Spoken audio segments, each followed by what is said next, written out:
আসসালামু আলাইকুম। বিসমিল্লাহির রহমানির রহিম। বৈজ্ঞানিকভাবে আল্লাহর অস্তিত্ব প্রমাণিত। নাস্তিকতার থিওরি স্বতঃস্ফূর্তভাবে আদিজীবীর উৎপত্তি, অরিজিনাল লাইফ প্রসঙ্গ, রাশিয়ান বিজ্ঞানের অপর থিওরি ভুল প্রমাণিত।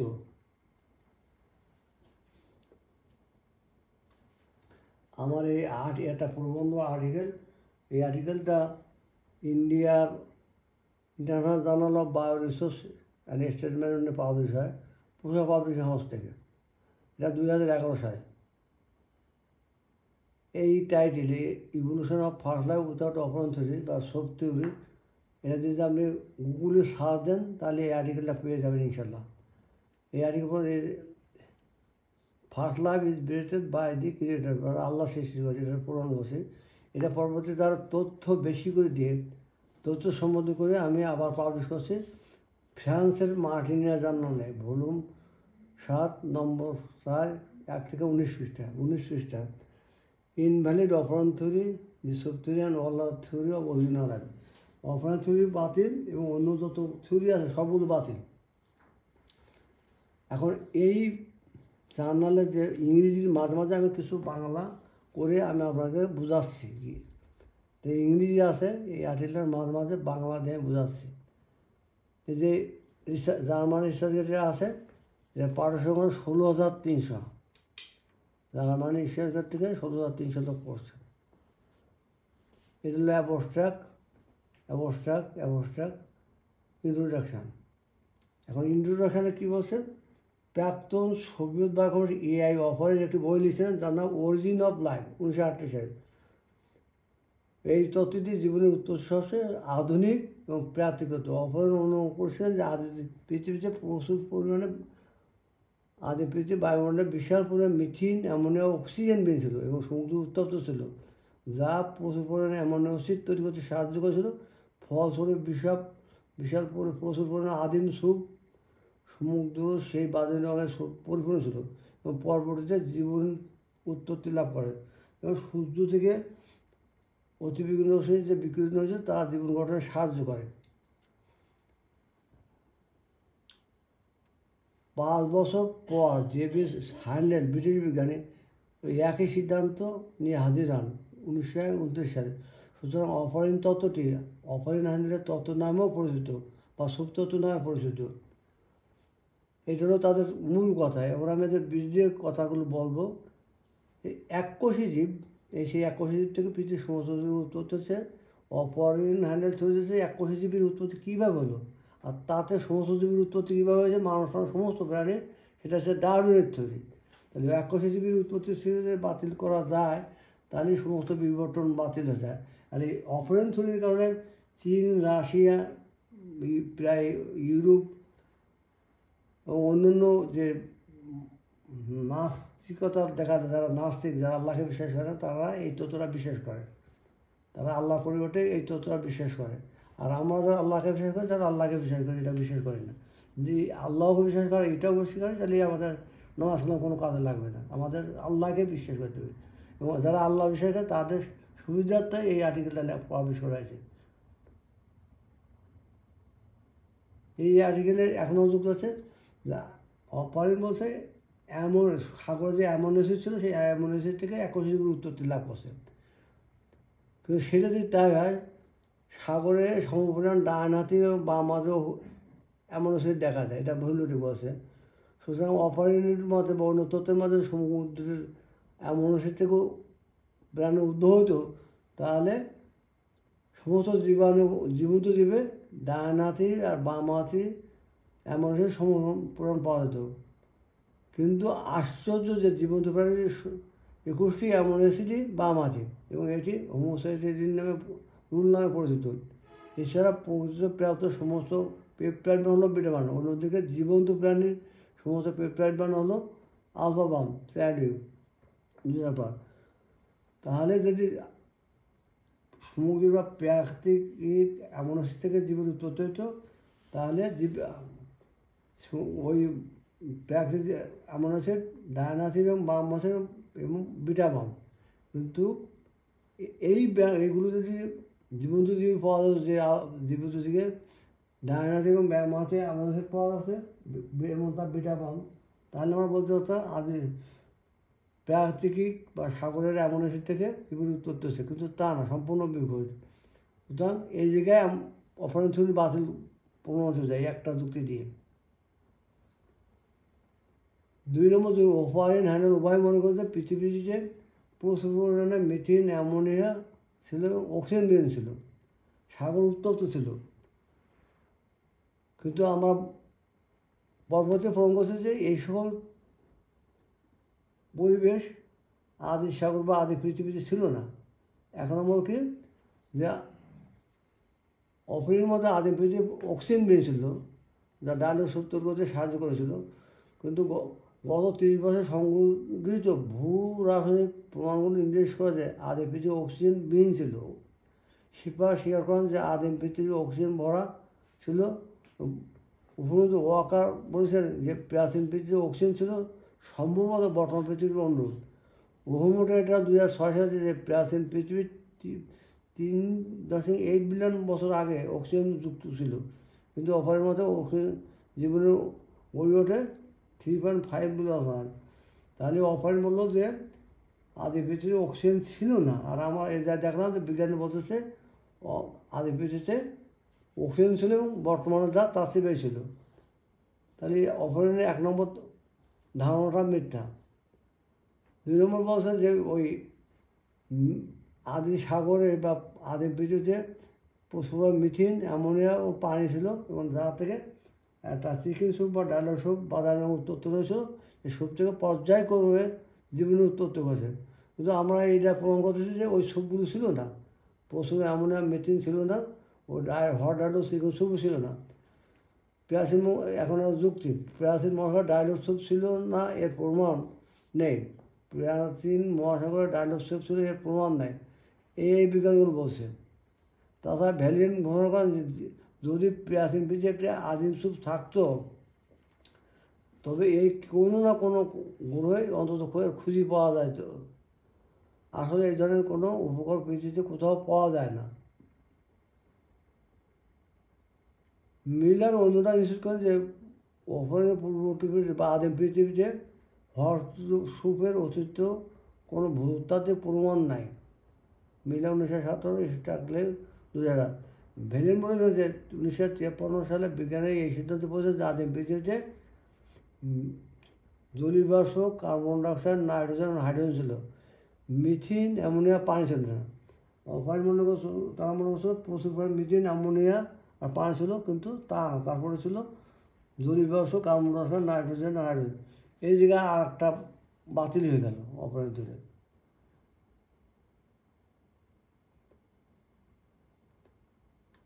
এখন অপহরণ মনে করছে জীবনের একমাত্র ভিত্তি হলো অ্যামিনো অ্যাসিড, কিন্তু বর্তমান বিজ্ঞানীরা বলতেছে জীবনের ভিত্তি হলো ডিএনএ।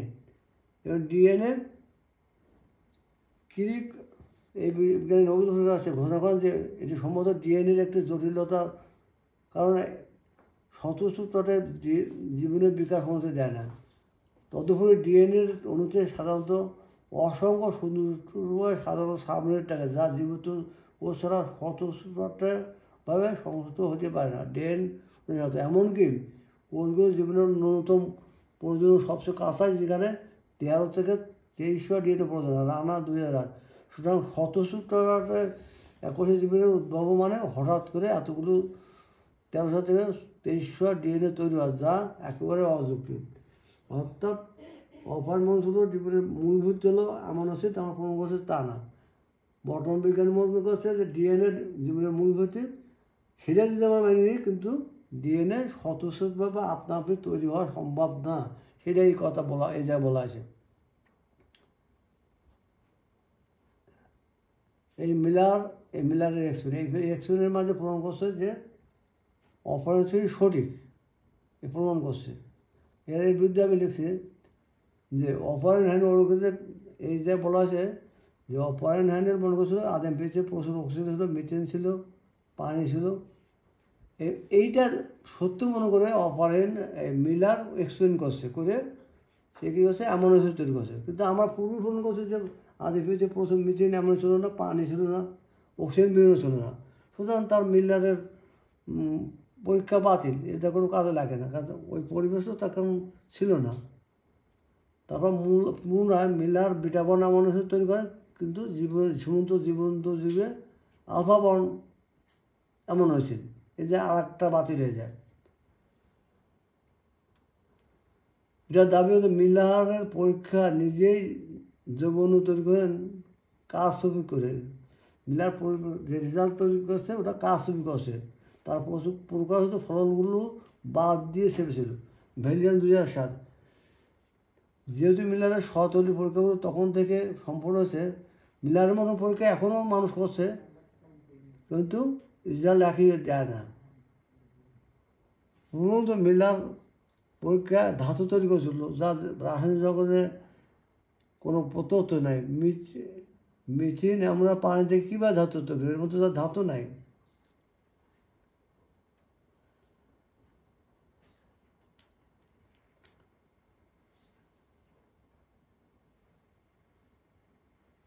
একটা এককোষী জীবী তৈরি হওয়া মানে একটা প্রেস থেকে একটা ডিকশনারি বেরোনোর মতো কঠিন কাজ। আদি প্রাণী হলো ব্যাকটেরিয়া, অপারের মতে আদি প্রাণী হলো ব্যাকটেরিয়া। এটা পিটুরিয়া 2013 সাল বছর। আর ব্যাকটেরিয়া 4টি জৈব উপাদান এবং 23টি অজৈব উপাদান দ্বারা গঠিত। রোগ 1964 সাল বছর। সুতরাং যে কোনো জীবিত গঠনের জন্য 23টি উপাদানকে একই সাথে মাইক্রোস্কোপিক স্থানে সমস্যা আসতে হবে। পরবর্তী উপাদানগুলো তাদের নির্দিষ্ট বন্ধন কাঠামোর দ্বারা বিভিন্ন শ্রেণীর জৈব যৌগ, যেমন অ্যামাইনো অ্যাসিড, ফ্যাটি অ্যাসিড প্রভৃতি তৈরি করতে হবে। এছাড়াও প্রধান জৈব যৌগ যেমন প্রোটিন, কার্বোহাইড্রেট তৈরি করতে হবে। Protein, carbohydrate, lipid, nucleic acid, বিভিন্ন এনজাইম তৈরি করতে হবে এবং কয়েকটি কোষের জীবন উপাদানও তৈরি করতে হবে। তার মানে কি, একটা এককোষী উৎপত্তি হওয়া মানে যে 23টা, একটা এককোষী থেকে প্রায় 23টা মৌলিক পদার্থ থাকে আর অনেকগুলো যৌগ পদার্থ থাকে। তাহলে এই পদার্থগুলো একটা মাইক্রোস্কোপিক স্থানে স্বতঃস্ফূর্তভাবে জমা হতে হবে। তারপর কী করতে হবে, বিভিন্ন শ্রেণীর যৌগ তৈরি করতে হবে। তারপর কী করতে হবে, প্রোটিন, কার্বোহাইড্রেট, লিপিড ও নিউক্লিক অ্যাসিড তৈরি করতে হবে, ডিএনএ তৈরি করতে হবে। তারপর কী করতে হবে, যে কোর্সটা শুরু করার জন্য গ্লাইকোলাইসিস, ক্রেবস সাইকেল, শক্তি উৎপাদনের জন্য এটিপি, এনএডিপি আরম্ভ করতে হবে। এটি লক্ষ্য করা যায় ব্যাকটেরিয়া কোষগুলি অসংখ্য রাসায়নিক যৌগ নিয়ে গঠিত, অত্যন্ত প্রকৃতভাবে জটিল তৈরি যন্ত্রের ভরা শহরের মতন। জটিলতা তুলনায় একটি যন্ত্রের ভরা শহরের মতন। সুতরাং সংকীর্ণভাবে একটা এককোষিত উৎপত্তি হওয়া মানে এই প্রকৃতি একটা ছাপাখানা থেকে ডিকশনারি বেরোনোর মতন। অর্থাৎ এই যা বললো এককোষী জীবের 23টি মৌলিক উপাদান আছে, কার্বন, হাইড্রোজেন, নাইট্রোজেন, এগুলো এরকম 21টি উপাদান রয়েছে। আবার অনেকগুলো এগুলো যদি স্বতঃস্ফূর্তভাবে একটা এককোষী তৈরি হয়, তাহলে এইগুলো উপাদান অটোমেটিক্যালি স্বেচ্ছায় একটা মাইক্রোস্কোপিক স্থানে জমা হয়ে যাবে। তারপর প্রোটিন, কার্বোহাইড্রেট এগুলো তৈরি করতে হবে। তারপর ক্রেবস সাইকেল, এনএডিপি, এটিপি এগুলো শুরু করতে হবে। তার মানে কি, একটা প্রেস থেকে অটোমেটিক একটা ডিকশনারি বেরোনোর মতন। এখন এই যে এইগুলো তৈরি করতে হবে, অটোমেটিক তৈরি করতে হবে, এই বর্ণগুলো তৈরি করতে হবে। এটা তৈরি করতে হবে ওইভাবে তো অটোমেটিক গ্লাইকোজেন, এগুলো এই অটোমেটিক এগুলো তৈরি করতে হবে। তারপর করতে হবে এইরকম বিক্রয় করতে হবে। এইরকমগুলো অটোমেটিক হওয়া মানে কারখানা থেকে একটা ডিকশনারি আপনার বেরিয়ে আসার মতন, এটাও তৈরি করতে হবে এইরকম ধরনের।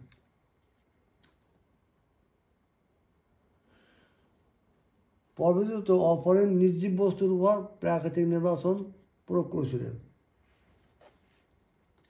ডারউইন জীবিত প্রাণীর ক্ষেত্রে প্রাকৃতিক নির্বাচন বা ন্যাচারাল সেলেকশন প্রয়োগ করেছেন।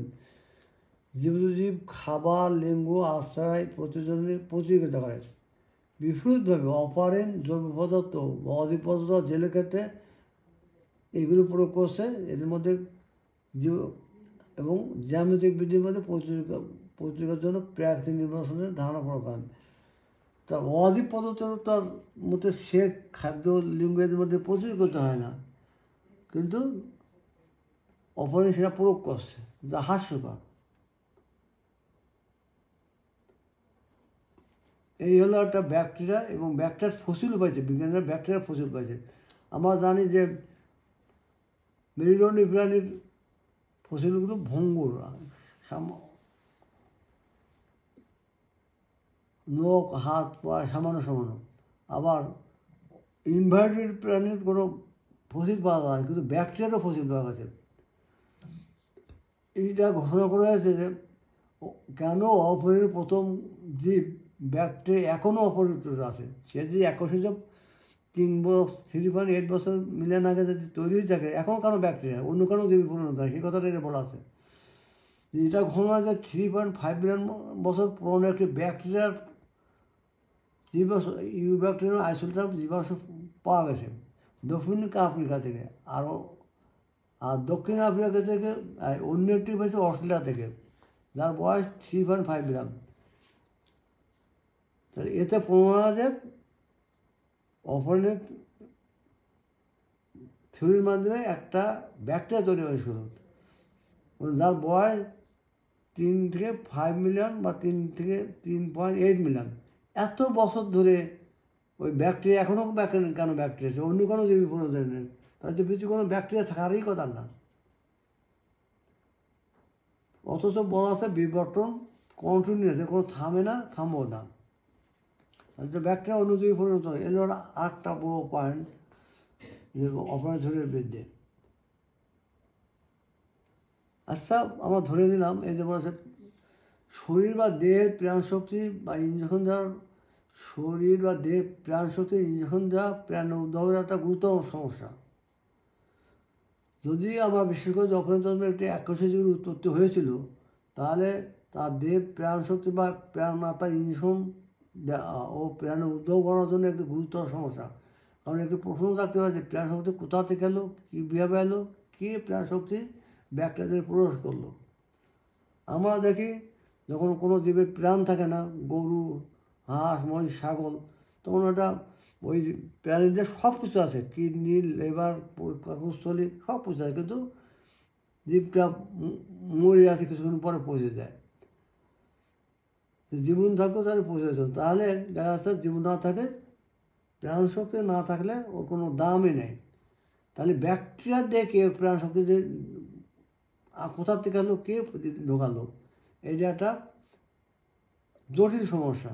এতে প্রমাণ হয় অপরিণত থিওরির মধ্যে কোনো এককোষী তৈরি জীব উৎপত্তি হয়নি বা কোনোভাবে আপনি কোনো জীব তৈরি হতে পারে না। তাহলে জীবন শক্তি লাইফ ফোর্স কোথা থেকে আসবে, কে ঢুকাবে ওর মধ্যে?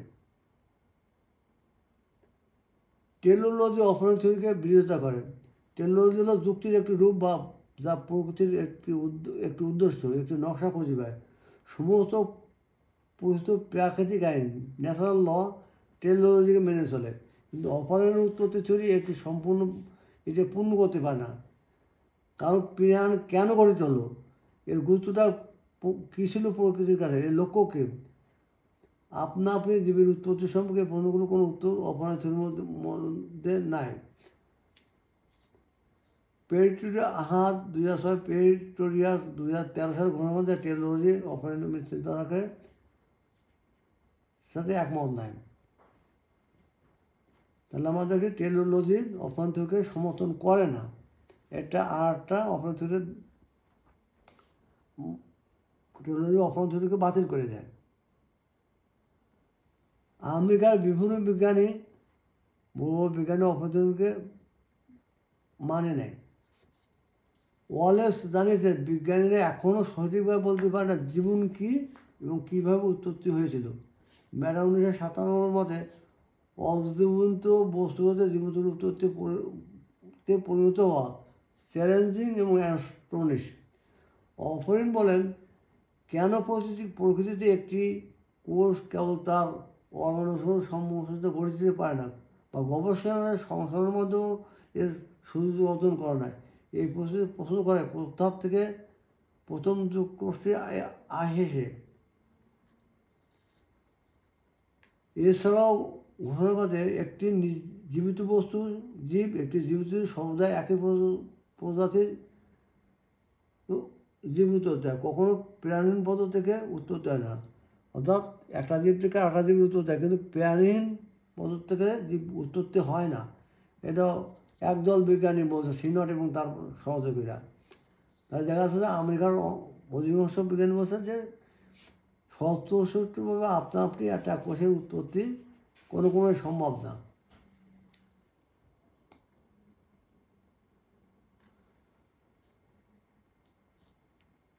স্বতঃস্ফূর্ত জীবনের উৎপত্তি সম্ভব না হয় Aristotle, Buffon, Lamarck, Darwin, Stephen Hawking সৃষ্টিকতা বিশ্বাসী ছিলেন।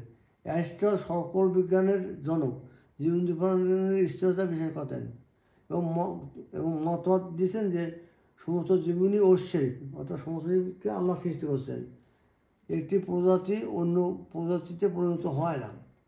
বুফন একদম বিবর্তনের পিতা, তিনি বিশ্বাস করতেন সমস্ত জীব বিশেষভাবে বিভিন্ন জীবজাতের তৈরি বা সৃষ্টি করা হয়েছে সৃষ্টিকর্তার দ্বারা, পারসনিস পাশাপাশিও লেখা হয়েছে।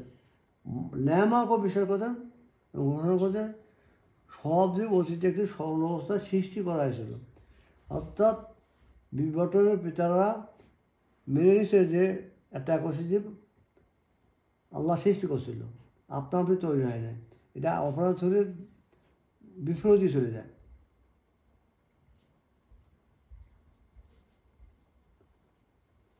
ডারউইন 1859 সালে বিশ্ব যে জীবন সৃষ্টি হয়েছে সৃষ্টিকর্তার দ্বারা এবং ঘোষণা করেন যে সাধু দৃষ্টি থেকে অনুমান করা উচিত যে সম্ভবত সমস্ত জৈব প্রাণী যারা পৃথিবীর বসবাস করেছে কোনো আদি রূপ থেকে এসেছে, যাতে প্রাণ নিঃশ্বাস দিয়েছিল সৃষ্টিকর্তা। অরিজিন অফ স্পিসিস, পৃষ্ঠ নম্বর 396। জীবনের দৃষ্টিভঙ্গি মহিমা রয়েছে যে এর বিভিন্ন ক্ষমতা সহ, যা মূলত সৃষ্টিকর্তার দ্বারা কয়েকটি আকারের সার দেওয়া আছে, অর্থাৎ সৃষ্টিকর্তা সারা দিয়েছে।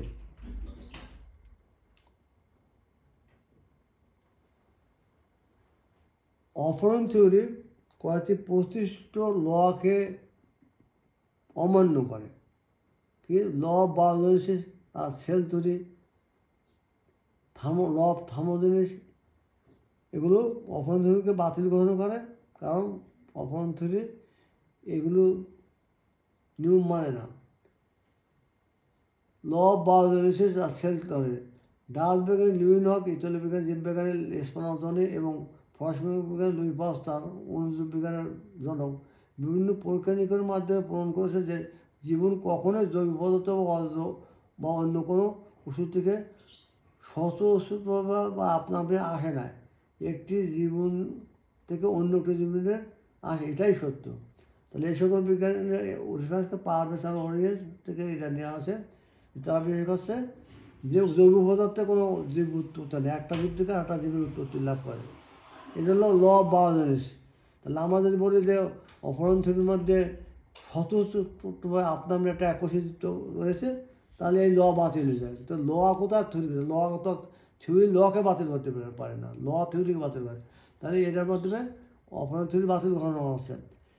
জেনেটিক বিরোধন সিং 1983, স্টিভ বাজার 1996 শেয়ার করেছেন যে জীবন শুধুমাত্র পূর্বের প্রাক বিদ্যমান জীবন থেকে আসে, এমনকি প্রতিটি জীবিত জিনিস অন্য জীব থেকে আসে, আর একটি কোষ মাত্র প্রাক বিদ্যমান কোষ থেকে আসে।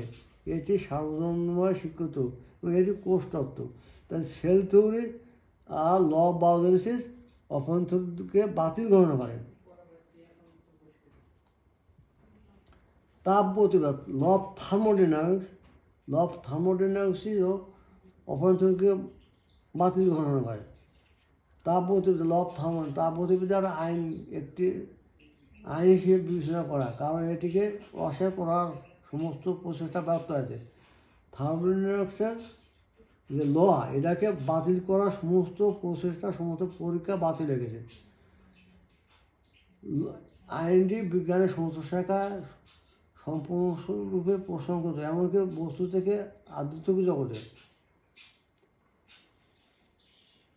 বিজ্ঞানের সব শাখা এবং ধর্মেও এটা মেনে নেয় যে ল অফ থার্মোডাইনামিক্স সত্য। কিন্তু অপয়ন তত্ত্ব এই আইনকে লঙ্ঘন করে। এখানে অসংখ্য ফিশ অ্যান্ড আফার উল্লেখ করেছেন যে জীবনের উৎস তা গতিবিদ্যার আইন লঙ্ঘন করে। থার্মোডাইনামিক্সের নিয়ম হলো মহাবিশ্বের নিচের দিকে যাবতীয় আছে, আর এই নিয়ম হলো কম জরুরি, কম শৃঙ্খলাবদ্ধ, আর আরও বিশ্বগুলো আছে। কিন্তু জীবন খুবই জটিল, খুব শৃঙ্খল, এলোমেলো, নন এলোমেলো, নেগেটিভ ইলেকট্রনিক। তার জায়গা আছে যে ফিশার আর আফা অফারিং থিওরিকে বাতিল ঘোষণা করলো এই জায়গায়।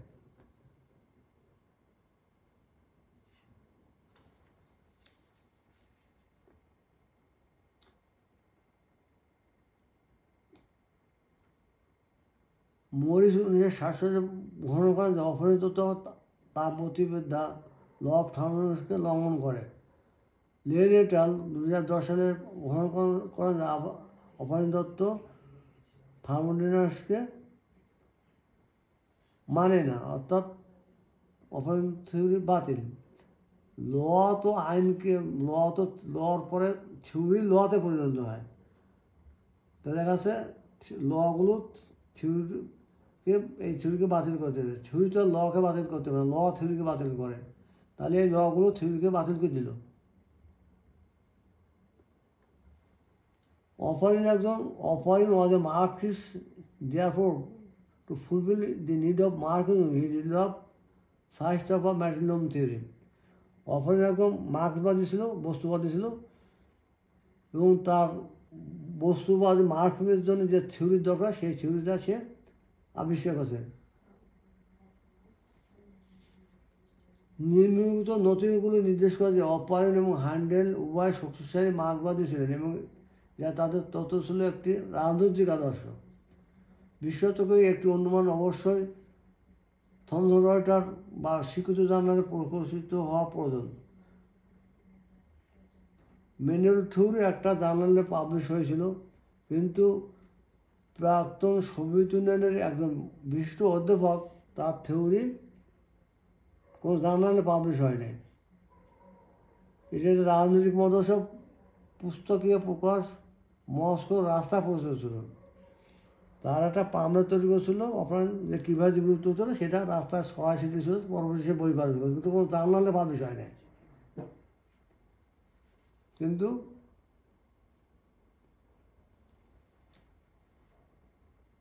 উপরন্ত মার্ক্সবাদ এবং আবশ্যের রক্তর ভাই। মার্ক্সবাদের মতে একটি জীবিত প্রাণী আর একটি প্রাণীর প্রাণীর মধ্যে কোনো পার্থক্য নাই। অপারেন 1900 যার প্রমাণ গেছে অপারেন হ্যান্ডেল দুইজনই ছিল এবং মার্ক্সিস্ট বস্তুবাদী, তাই তারা বস্তুবাদী ছিল যে একটা অবস্তু থেকে অর্গানিক ম্যাটার থেকে জীবের উৎপত্তি লাভ করছে। There is no God. তারা যেহেতু মার্ক্সিস্ট, তারা আল্লাহকে তো মান না, তারা বলছে না আল্লাহ নাই, সব অপারেন থিওরির মাধ্যমে আছে। সেটাই যে বলা হয়েছে, সেই কথাটা এই জায়গায় বলা হয়েছে। ভিডিও বড় হওয়ার জন্য আমি বেশি বলতে চাচ্ছি না। তাহলে অপারেন থিওরি কীভাবে সাকসেস লাভ করলো, ব্যাপকভাবে প্রস্তুতি লাভ করলো, সেটা একটা কথা। অপারেন তত্ত্ব সাফল্য এবং ব্যাপকতার কারণ এটা নিশ্চিত করেছে বিভিন্ন দেশের বিভিন্ন লোক তত্ত্বটি, এমনকি মিলানের পরীক্ষা তাদের জীববিজ্ঞানের বইতে সচেতনভাবে অন্ত করে। প্রত্যেক জীববিজ্ঞানে মিলানের এক্সপিরিয়েন্স ছবিসহ এবং অপারেন তত্ত্ব রয়েছে। জীববিজ্ঞানের ছাত্ররা এটা অধ্যয়ন করে এবং মনে করে যে এটা বৈজ্ঞানিকভাবে যাচাই বাছাই করে প্রতিষ্ঠিত। সুতরাং জীববিজ্ঞানীরা এটা বিশ্বাস করে, বলা যে এটা বৈধ। আর এইটা হলো এই থিওরির প্রতিষ্ঠিত হওয়ার একটা অন্যতম কারণ। আর একটা কারণ একটা মার্ক্সবাদ বা বস্তুবাদের মধ্যস্থ প্রবর্তিত হয় চীন, রাশিয়া, এই নাস্তিকতার সংখ্যা, মানুষের সংখ্যা বেশি হয়, তারা এটাকে ব্যাপকভাবে প্রচার করে এবং মানে। আর যারা আল্লাহ মানত ছাড়া গুটি কতক, তারা তো প্রভাবশালী না, তাহলে এই জন্য যেটা ব্যাপকভাবে প্রতিষ্ঠিত হয়েছে। অ্যানথ্রোপোসেন্সিয়াল কি নোবেল বিজয়ী অস্টন ক্রিক এবং স্টিফেন হকিং অপরের থিওরিকে মানে না, বাতিল করে মতে। সেটাই যে বলা হয়েছে যে পদার্থবিজ্ঞান ও সৃষ্টি জগতের নৃতাত্ত্বিক নীতি গণনা করা যে অবশ্যই ব্যতিক্রমভাবে অভিন্ন ও সমজাতীয় না হলে ভৌত জীবন উৎপত্তি সম্ভব না। মূল কথা ভিডিওবর্ধনে ব্যাখ্যা করতে পারছে যে নোবেল বিজয়ী অস্টন ক্রিক আর স্টিফেন হকিং, পৃথিবীর সবচেয়ে বড় পদার্থবিজ্ঞানী, এই অপরাধ থিওরিকে স্বতঃস্ফূর্তভাবে জীবনের তথ্য হককে তিনি তারা মানেন না।